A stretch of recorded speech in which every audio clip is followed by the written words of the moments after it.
आप government job का form fill करने के लिए बैठे हो, बट आपके मन में कई सारे तरह के डाउट उत्पन्न हो रहे हैं यार कि मदर के नेम में ये दिक्कत आ रही है, मदर का नाम आधार कार्ड में अलग है, फादर का नाम आधार कार्ड में अलग है, 10th की मार्कशीट के अंदर मेरे खुद के नाम में किसी में सरनेम है, किसी में नहीं है यार। कास्ट सर्टिफिकेट आखिरकार क्या होता है, एससी सर्टिफिकेट कैसे बनता है, एससी और एसटी भी सेंट्रल होता है, ओबीसी एक्सपायर हो जाए तो एनसीएल कैसे बनता है यार, क्रूशियल डेट क्या होती है, नाम में की हुई गलती को हम ठीक करवा सकते हैं। अगर 10th की मार्कशीट में एक बार नाम चढ़ गया क्या वो कभी बदल सकता है, कैसे मेरे डॉक्यूमेंट वेरिफिकेशन में कोई दिक्कत तो नहीं, पेपर तो निकल गया है तो क्या फाइनली मेरी ज्वाइनिंग हो भी जाएगी या नहीं हो पाएगी। हमारे भी मन में इस तरह के काफी सारे डाउट्स डॉक्यूमेंट वेरिफिकेशन रिलेटेड, या कॉलेज में ले रहा हूँ तो मैं एडमिशन, तो तुम एकदम सही जगह पे।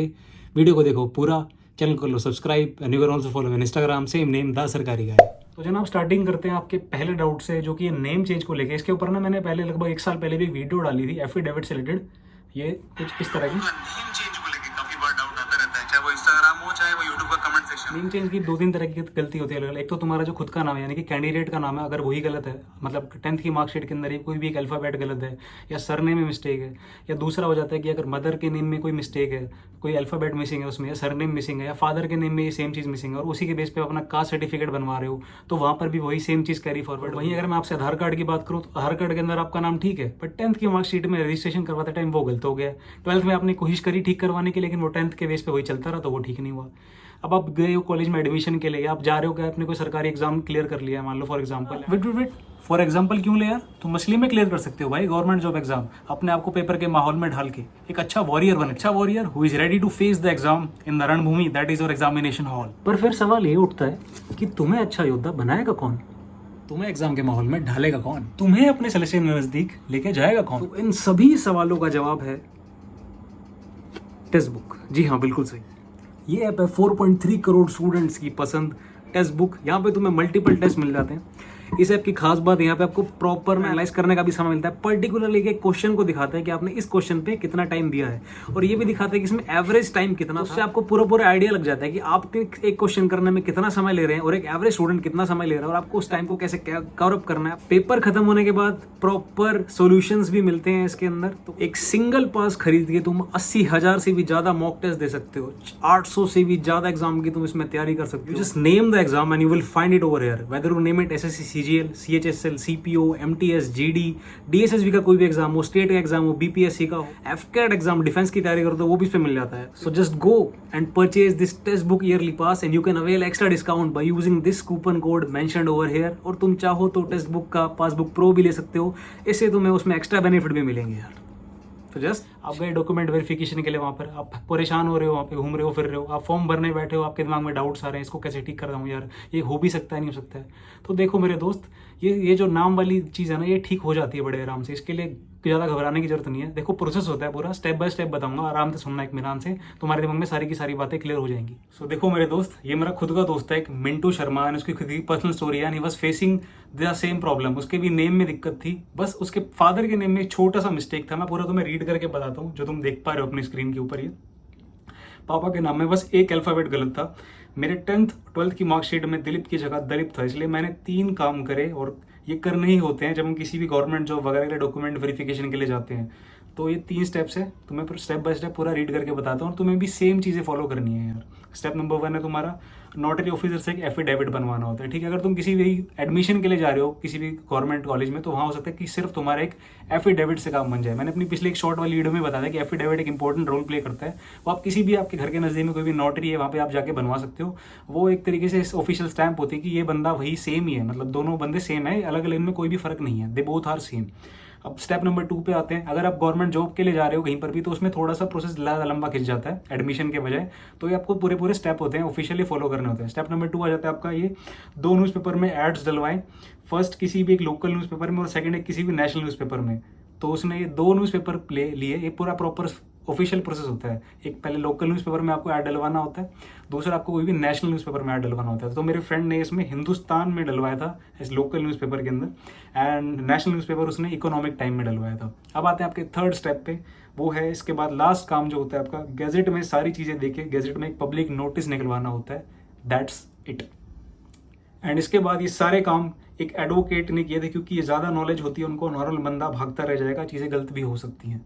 तो ये बात थोड़ी गौर फरमाने वाली होती है। मैं कहूँगा कि ये सारे के सारे काम आप खुद ना करें, कोई भी नोटरी के अंदर जाए सबसे पहले, एफिडेविट के लिए वहाँ पे बोलें, उसके बाद न्यूज़पेपर में ऐड दें, एंड थर्ड जो आपका होता है गैजेट में इसका नोटिफिकेशन जारी करें। वहाँ पे आपके जो अखबार में आपने ऐड दिया है उसका कटिंग भी लगता है, उसका फोटो भी जाता है, पूरा एक प्रोसेस होता है अच्छा खासा लंबा। तो आपके नाम में अगर कोई भी मिस्टेक, आपके फादर के नाम में मिस्टेक है, सरनेम मिसिंग है, मदर के सरनेम में कोई दिक्कत है, आपके खुद के सरनेम में दिक्कत है, तो इन सभी सवालों का जवाब भैया affidavit, and follow the process and you can read it over in the chat and just follow it properly and get your work done. और आपके नेम चेंज में अगर कोई भी दिक्कत है तो इससे समाधान निकल जाएगा मेरे दोस्त। अब आते हैं आपके सेकंड प्रॉब्लम पे, that is your caste certificate. देखिए, अगर आप कोई भी रिजर्व कैटेगरी से बिलोंग करते हैं, आप ओबीसी से बिलोंग करते हैं तो आपके पास ओबीसी का कास्ट सर्टिफिकेट होना चाहिए। एससी से बिलोंग करते हैं तो एससी का, एसटी से तो एसटी का, ईडब्ल्यूएस में तो ईडब्ल्यूएस का सर्टिफिकेट। सबसे पहले हम लोग बात करते हैं आपके ईडब्ल्यूएस सर्टिफिकेट के बारे में, यानी कि इकोनॉमिकल वीकर सेक्शन। देखो, ये कुछ प्रॉपर नॉर्म्स होते हैं जो आपको फॉलो करना होता है अगर आपको ईडब्ल्यूएस के अप्लाई करना है। सबसे पहला आपकी एनुअल इनकम जो है वो 8 लाख से कम होनी चाहिए। उसके अलावा ये कुछ लैंड के बारे में है जो आप देख पा रहे हो अपनी स्क्रीन पे, ये मेरे ही किसी फ्रेंड का ईडब्ल्यूएस का सर्टिफिकेट है। इसमें 5 acres of agriculture land and above, residential flat of 1000 square feet and above, उसके अलावा 2 पॉइंट्स और इसमें लिखे हुए हैं। तो आप उनका ध्यान रखें, अगर आपके पास नहीं पोसेस करते इसमें से कोई भी चीज़ तो आप ईडब्ल्यूएस के लिए एप्लीकेबल हैं, आप अप्लाई कर सकते हैं। ध्यान रहे, एनुअल इनकम आपकी 8 लाख से कम होनी चाहिए। अब ईडब्ल्यूएस की आपके 2 प्रकार के हो जाते हैं, आपका स्टेट और एक सेंट्रल। देखिए, जब स्टेट की कोई भी नौकरी किया, स्टेट में कोई भी कॉलेज में एडमिशन के अप्लाई कर रहे हैं तो आपके पास स्टेट का होना चाहिए। अगर आप केंद्रीय सरकार में अप्लाई कर रहे हैं या कोई भी केंद्रीय कॉलेज में अप्लाई कर रहे हैं, विश्वविद्यालय में अप्लाई कर रहे हैं, तो आपके पास सेंट्रल का होना चाहिए सर्टिफिकेट, ईडब्ल्यूएस वाला। अब बात करते हैं भैया ओबीसी सर्टिफिकेट के बारे में। देखो, ओबीसी सर्टिफिकेट का क्राइटेरिया भी लगभग ईडब्ल्यूएस से मैच करता है। आपका एनुअल इनकम जो है वो 8 लाख से कम का होना चाहिए। देखो, ओबीसी क्या रहता है, basically other backward caste class होती है इसके अंदर, बट अगर आपको ओबीसी के बेनिफिट लेने होते हैं तो उसके लिए आपकी एनुअल इनकम 8 लाख से कम होनी चाहिए, जब भी आप ओबीसी के बेनिफिट उठा पाते हो। ओबीसी भी आपके 2 प्रकार के आ जाते हैं, स्टेट होता है और एक सेंट्रल होता है, ठीक है। अगर आप वही सेम फंडा है, स्टेट के किसी भी नौकरी या स्टेट एग्जाम के लिए अप्लाई कर रहे हैं तो आपको ओबीसी स्टेट होना चाहिए, और ओबीसी जब आपका स्टेट बनता है उसी के आधार पर आपका सेंट्रल बनता है। यानी कि एक बार आपके पास स्टेट बन जाता है उसके बाद आप स्टेट के लिए एप्लीकेबल होते हैं, स्टेट का अप्लाई करने के लिए। और एक ओबीसी सर्टिफिकेट जो आपका कोई भी रहता है वो 1 साल के लिए एप्लीकेबल होता है, उसके बाद वो एक्सपायर हो जाता है, उसके बाद उसको हर साल आपको रिन्यू करवाना पड़ता है। और उस रिन्यू वाले सर्टिफिकेट को हम बोलते हैं एनसीएल, यानी कि non creamy layer. Non creamy layer, इसका कॉमन सेंस अगर आप लगाएं तो इसका मतलब होता है क्रीम लेयर में नहीं है। क्रीम लेयर वो होते हैं यानी कि जिनकी 8 लाख से ऊपर की तनख्वाह है। तो 8 लाख से अगर आपकी कम है तो आप इस फॉर्म को दोबारा अप्लाई कर सकते हैं, रिन्यू अपने ओबीसी को करवा सकते हैं। बाकी हर गवर्नमेंट एग्जाम जो होता है उसका अलग अलग फंडा होता है। अगर आप डीएसएसबी का कोई भी एग्जाम दे रहे हैं तो आपको हर साल रिन्यू करवाना पड़ता है। अगर एसएससी का कोई एग्जाम दे रहे हैं तो उसमें आपको 3 साल तक की छूट मिल जाती है गवर्नमेंट ऑर्डर के अकॉर्डिंग। सुप्रीम कोर्ट में केस गया था तो उसके अकॉर्डिंग ये था कि आप 3 साल तक भी आपका ओबीसी एक्सपायर नहीं होता, आप उसको दोबारा यूज कर सकते हैं। बट मैं फिर भी आपसे यही कहूंगा कि ये सारा का सारा प्रोसेस जो होता है बनवाने का एकदम मुफ्त होता है। आप किसी भी नजदीक तहसील में जाके बनवा सकते हैं, एसडीएम ऑफिस में जाके अप्लाई करके बनवा सकते हैं, और ये सारा मुफ्त है। तो मैं कहूंगा कि जैसे ही अपना फाइनेंशियल स्टार्ट हो, यानी कि 1 अप्रैल आए उसके बाद आप तुरंत अप्लाई कर दो, आपका ओबीसी नया का नया रेडी होके आ जाएगा। वही सेम गोज फॉर ईडब्ल्यूएस।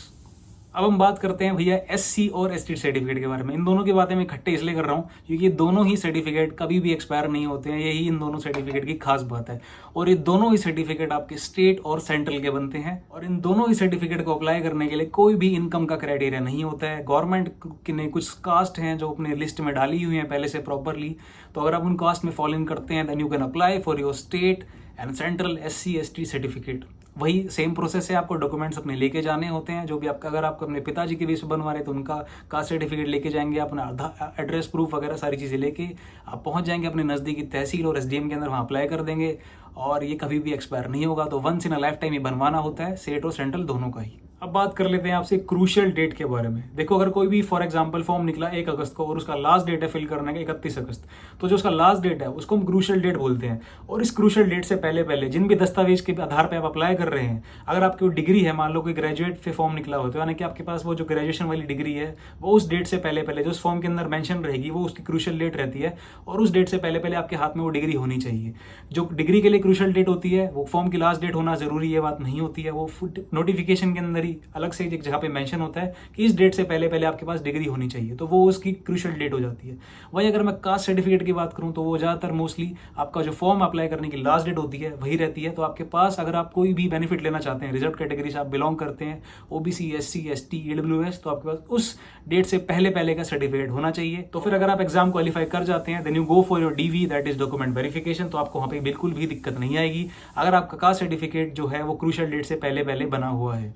तो मैं यही कहूँगा आपसे, अगर आपने नहीं बनवा रखा है तो अभी जाके बनवा लो, और अगर अभी नोटिफिकेशन निकला है तो नोटिफिकेशन लास्ट डेट से पहले पहले जाके अप्लाई करो और तुरंत प्रभाव से अपने सर्टिफिकेट को अपने पास बनवाओ। इसके साथ साथ मैं तुम्हें एक बात और बता दूं कि डिपार्टमेंट और डिपार्टमेंट के बाद डिपेंड करती है कि डिपार्टमेंट कितना ज़्यादा तुम्हें लीनियंसी दे रहा है अपने डॉक्यूमेंट वेरिफिकेशन के टाइम पे। अगर पहले एसएससी करवाता तो वहाँ पे प्रोविजन का चक्कर रहता था और क्लियरेंस मिल जाती थी, अगर कोई दिक्कत है तो प्रोविजन में डाल देते थे, उसके बाद जब आपका डिपार्टमेंट आप ज्वाइनिंग करने जाते थे तो वहाँ पे आप तब तक के लिए अपना काम करवा सकते थे। बट अब चीज़ें बदल गई हैं। अगर मैं एसएससी की बात करूँ तो डायरेक्ट आप जिसमें डिपार्टमेंट आपके फाइनल सिलेक्शन होगा वहीं पे डायरेक्ट डीवी होगा, तो आपके पास वो स्टेप नहीं रहा। तो इसलिए मैं कह रहा हूँ अपना सारा का सारा दस्तावेज बना के तैयार रखो, ताकि आपको एटलीस्ट डीवी में तो कोई दिक्कत ना आए, वो दिमाग आपके बात में ना रहे। आपके दिमाग में सिर्फ एक चीज़ रहे कि आपको सिलेक्शन कैसे लेना है और अपनी तैयारी को मजबूत कैसे करना है, बस वही चीज़ आपके दिमाग में चलनी चाहिए। ये फालतू बातें आप पहले अपना एक साइड में क्लियर करके रख दो। उम्मीद करता हूँ मेरे दोस्त इस वीडियो के माध्यम से मैं तुम्हारे सारे डाउट्स लगभग क्लियर कर पाया हूँ। नेम चेंज के बारे में काफ़ी बंदों ने पूछा था तो मैंने उसका पूरा डिटेल में तुम्हें बता दिया है। कास्ट सर्टिफिकेट के बारे में बता दिया है, एनसीएल क्या होता है, ओबीसी क्या होता है, और क्रूशियल डेट के बारे में मैं बता दिया है तुम्हें। इसके अलावा अगर तुम्हें फिर भी कोई डाउट रह जाए तो तुम कमेंट सेक्शन में डाल देना। बाकी थोड़े दिन के अंदर एक डिटेल में वीडियो आ जाएगी कास्ट सर्टिफिकेट को कैसे बनवाना होता है, प्रॉपर एक सीरीज आएगी यार ओबीसी एनसीएल ईडब्ल्यूएस सब के ऊपर, तो उसके लिए तुम बेफिक्र रहो। And you can also follow me Instagram से मेरा दा सरकारी गाय के नाम से। चैनल को करना है सब्सक्राइब और वीडियो कर देना लाइक। आपका अपना the Sarkari guy, not just a government employ. Bye bye, take care guys.